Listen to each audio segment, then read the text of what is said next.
கேரளாவில் என்ஜினில் இருந்து ரயில் பெட்டிகள் கழன்றதால் பரபரப்பு ஏற்பட்டிருக்கிறது. எர்ணாகுளம் டாடா நகர் செல்லும் விரைவு ரயில் இன்று காலை 10:45 மணியளவில் சென்று கொண்டிருந்த போது இந்த சம்பவம் நிகழ்ந்திருக்கிறது.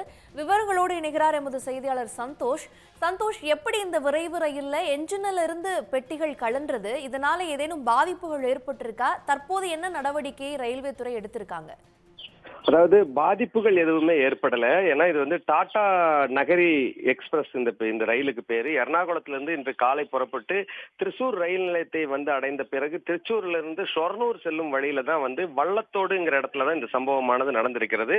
ரயில் சென்று கொண்டு இருக்கிற போது பாத்தீங்கன்னா இந்த அதாவது என்ஜினுடைய முன்பக்கத்துல இருந்து ஒரு பெட்டிக்கு அடுத்த இருக்கக்கூடிய ஏசி பெட்டிகளோடு இணைந்திருக்கக்கூடிய நிலையில தான் இந்த பெட்டிகள் வந்து என்ஜினில் இருந்து வேறுபட்டது.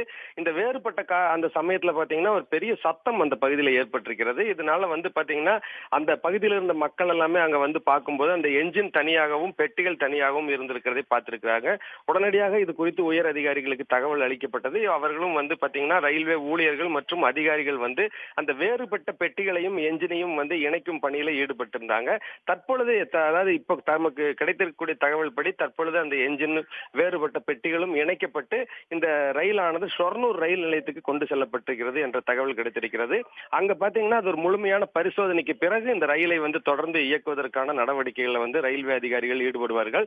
இந்த சம்பவம் நடந்ததுக்கு பக்கத்துல பாத்தீங்கன்னா அங்க பாரதப்புழாங்கிற ஒரு பெரிய ஆறு இருக்குது.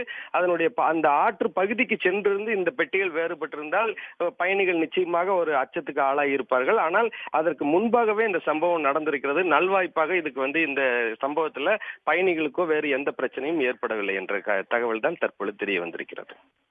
தற்போதைய தகவல்களுக்கு நன்றி சந்தோஷ். உடனுக்குடன் செய்திகளை தெரிந்து கொள்ள சன் நியூஸ் பெல் ஐகானை கிளிக் பண்ணுங்க.